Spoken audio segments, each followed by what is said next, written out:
My name is Jennifer. I grew up in a quiet house in Charleston, South Carolina, with magnolia trees lining the street and neighbors who pretended to know everything about everyone else. Our house wasn't grand, but it was steady, a white clapboard home with peeling shutters and a porch swing that creaked whenever I sat on it. That house carried the echoes of my father's voice, steady and calm, until the day he died when I was 17. After Dad passed, it was as if my mother chose to orbit around my brother, Mark, like he was the sun and I was just a shadow she could forget about. Mark was older by 3 years, tall, loud, reckless, and always convinced that the world owed him more than it ever owed anyone else. He had charm. I'll give him that. He could talk his way into anyone's pocket. But underneath that grin of his, he was selfish, spoiled, and rotten to the core. I was different. I took on extra shifts at a coffee shop downtown, scrubbed dishes in the evenings at a restaurant off King Street, and socked away every dollar I could. My dream was clear. I was going to New York City for college, to study business and finance, to finally rise above the narrow little life that Charleston tried to trap me in. Every time I added to that account, watching the number climb past $10,000, then $20,000, then finally $42,000, I felt proud. That money wasn't just cash. It was proof I could carry myself into a different future. But Mark had dreams too. Not of education or work, but of a gleaming white boat, the kind that sat polished and smug down at Charleston Harbor, bobbing gently in the water like it was mocking everyone who couldn't afford one. For years he ranted about it, how he'd take it out with friends, sail to Miami, party like a king. I thought it was just talk, the empty noise he was so good at making. I never thought he would actually steal my future to make it real. The day I found out, I had just come home from a double shift. My hands still smelled of burnt coffee and dish soap. I noticed Mom sitting at the kitchen table, sipping tea, smiling softly like something wonderful had happened. And then I saw the papers, the bank statements, my account drained down to nearly nothing. "Where's my money?" I asked, my voice flat but trembling underneath. Mom looked up with that strange calm, like she had rehearsed what she was going to say. "Mark needed it. He finally bought his boat. You should be proud of him."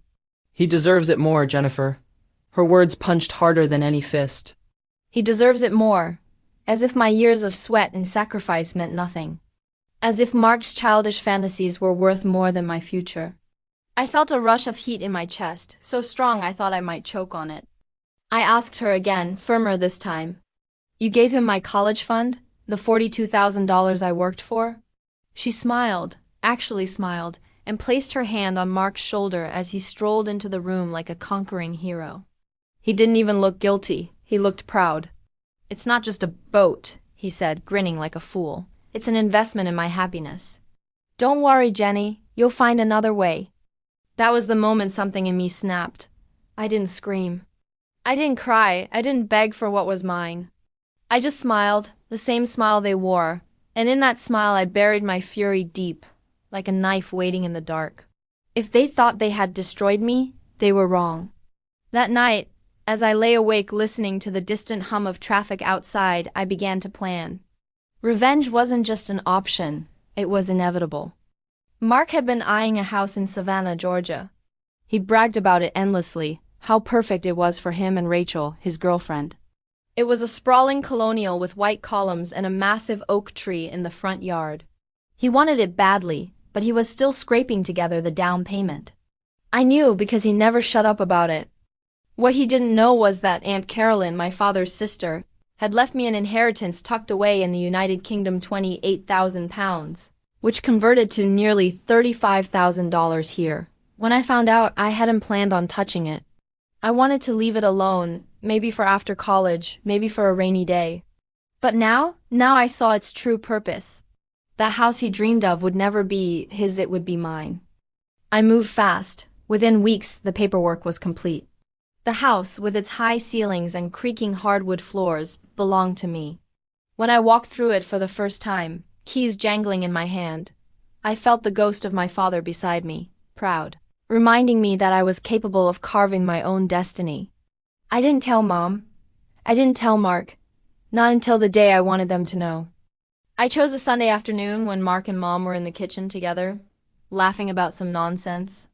I walked in calmly, the sun spilling through the window behind me, and dangled the keys in the air. The sound of metal striking metal was sharp, deliberate. Mark's face fell first, confusion washing over him as he recognized the brass keychain he'd once boasted would be his. Mom's smile froze, her teacup trembling in her hand. "What's that?" Mark asked, though he already knew. "The keys," I said, my voice smooth, almost sweet. "To your dream house, only it isn't yours, it's mine, bought and paid for. Every inch of it belongs to me now."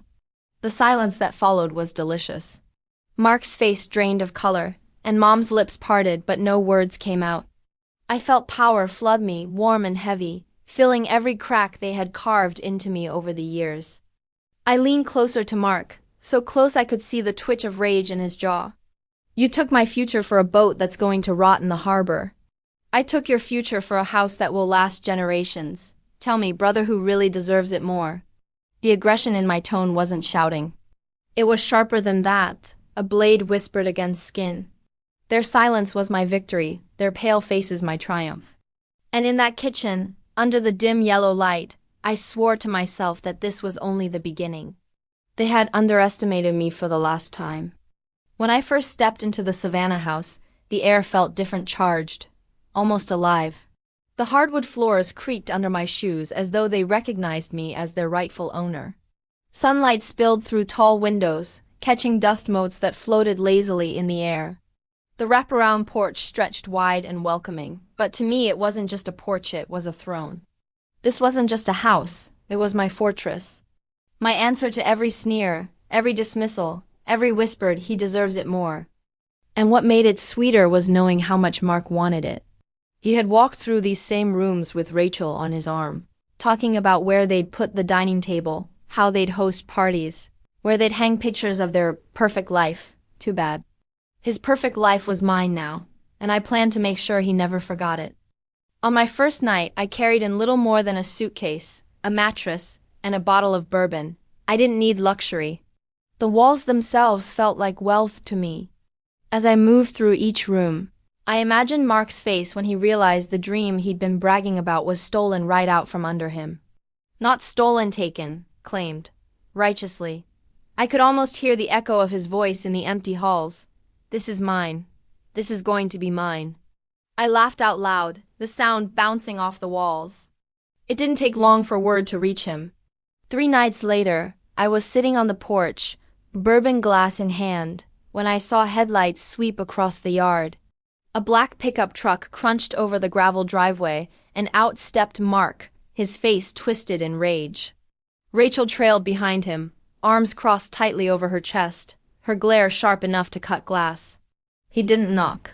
He barged in like a storm, slamming the door behind him so hard the panes rattled. "This isn't funny, Jennifer," he spat, his eyes wild. "You knew I wanted this house. You knew it was supposed to be mine." I leaned against the stairwell, calm, deliberate, as though I had been rehearsing this moment. "Funny," I said, tilting my head. "That's exactly what I thought about my college fund. You knew it was supposed to be mine." For a moment, silence stretched between us. Rachel shifted uncomfortably, her heels clicking on the wooden floor. Mark's face flushed red. He jabbed a finger at me. That boat was my dream. This is you being spiteful." "Spiteful?" I laughed, the sound sharp and cold. "No, brother, this is balance. You took my future, so I took yours. That's not spite, that's justice." His fists clenched at his sides. Rachel finally spoke, her voice dripping with disdain. "You're pathetic, Jennifer. Who buys a house just to rub it in? You'll never keep it. You don't know the first thing about responsibility." I turned to her, my smile razor thin. "And yet here I am, holding the keys, while you're just another accessory on his sinking ship." Her face burned crimson, but she didn't respond. Mark took a step closer, his voice dropping low, venom laced in every word. "You think you've won something? You think this makes you better than me? All it makes you is cruel. And one day you're going to regret this." I didn't flinch. I met his glare with a steady calm that only fueled his rage. "I don't regret anything," I whispered, each word sharp as glass. "But you will." He stormed out, dragging Rachel with him. I stood there, bourbon glass still in hand, listening as his truck roared down the road, tires spitting gravel like sparks. When the house was quiet again, I stepped back onto the porch. The night air was thick and humid, the crickets humming like a chorus of witnesses to my triumph. I sipped my bourbon, the burn in my throat nothing compared to the fire in my chest. Revenge wasn't about yelling or fighting. It wasn't about fists or screams. It was about patience, precision, watching them unravel, thread by thread, until they were nothing but the hollow shells of what they once believed themselves to be. And oh, how I planned to unravel them. The next week I started moving in furniture, not because I needed it, but because I wanted them to see the house alive with my presence. A couch delivered here, a rug laid down there, curtains drawn open to show the glow of lights at night. I left the porch lights on every evening, bright and bold, like a lighthouse flashing a signal. This is mine. Not yours. Mark drove by more than once. I saw his truck crawl past slowly, his face barely visible behind the windshield.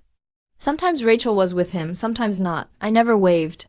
I never acknowledged him. That silence was louder than any insult I could have thrown. But revenge, I realized, couldn't stop at just the house. Taking the keys was only the first strike. I wanted him to feel it every single day, the sting of knowing he was powerless against me. So I started asking around. His debts were piling up, the boat wasn't just an indulgence. It was a financial anchor dragging him under. Word spread that he had borrowed heavily from friends, from small-time lenders, even maxed out his credit cards. I tucked that knowledge away like bullets in a chamber. At night, sitting on the porch swing, I would sip my bourbon and imagine his downfall. I saw him alone at the harbor, scrubbing that boat he thought made him a king, while Rachel's patience wore thinner and thinner. I imagined Mom, still clinging to her golden boy, watching helplessly as his empire of lies collapsed. And me? I would be here, in my fortress, watching it all unfold. One humid night, as thunder rumbled far off in the Georgia sky, I whispered to the empty porch, "You thought you could take everything from me, Mark, but you were wrong. I'm going to make sure you lose more than I ever did. I'll take your dreams, your pride, and when I'm done, there won't be anything left for you to cling to." The storm broke, rain lashing against the porch rails, and I sat there smiling, drenched in victory. This house wasn't just shelter. It was a weapon. And I intended to use it. I always believed karma was too slow, too forgiving. Left to its own devices, it would take years, decades even, before someone like Mark was brought to his knees. That wasn't good enough for me. No, I wanted to see him break now, piece by piece, until he understood what it felt like to be stripped of everything. And so I sharpened my revenge like a blade. Mark's boat, his glorious gleaming dream, was the first weakness to exploit. A man with no discipline, no sense of reality, had no business owning a vessel that cost more in upkeep each month than most people's rent. I made sure the right whispers reached the right ears. Debt collectors were already sniffing around. But when I casually mentioned to an old coworker at the restaurant that Mark had borrowed cash from just about everyone in Charleston, it didn't take long for that rumor to travel. By the end of the month, he had men knocking on his door, demanding payments he couldn't make. The boat went from being a shining symbol of his ego to a rusting liability, each scrape on the hull another mark of his decline. I would sometimes drive past Charleston Harbor just to watch him scrub at the fiberglass with frantic strokes, as though elbow grease could polish away his mistakes. He looked smaller each time I saw him, hunched and weary, his swagger gone. And then, of course, there was Rachel. She had once looked at me like I was dirt under her heels, standing behind Mark with her painted nails and designer handbags, smirking as if she had already won some prize. But gold diggers don't stick around when the gold dries up. By late summer, she was gone, run off to Atlanta with a real estate broker who actually had money and didn't reek of desperation. I heard about it from a mutual acquaintance who worked at the marina. "Rachel traded up," he said with a laugh. "Your brother's been drinking himself stupid over it." Good. I wanted him to feel the hollow sting of abandonment, to know the taste of betrayal the way I had when Mom smiled and told me he deserved my college fund more.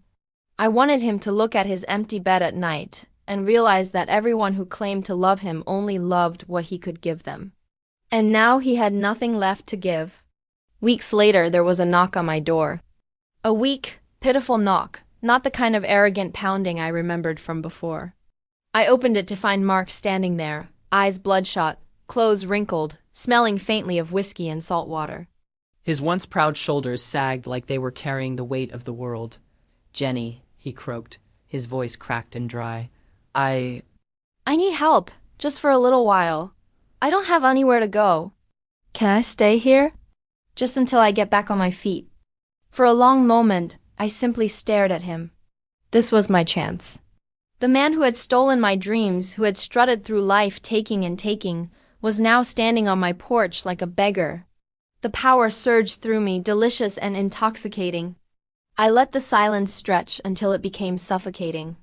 Then I tilted my head, smiled faintly, and spoke in a voice soft but dripping with venom. "This house isn't a shelter for thieves." His face fell, the last flicker of hope extinguished from his eyes. "Please," he whispered, his voice trembling. "You don't understand." But I did understand. I understood perfectly. I understood the weight of sacrifice, the bitterness of being told I didn't deserve what was mine, the anger of watching someone else live large on my stolen future. And now, finally, I understood the pleasure of retribution. Before he could say another word, I closed the door in his face. The lock clicked, final and sharp, like a gavel striking down judgment. I walked upstairs to the front window, pulled back the curtain, and watched him through the glass. He stood there for a long moment, shoulders hunched, head bowed. Then, slowly, he turned and walked away into the night, nothing more than a broken shadow of the man who once stole my life.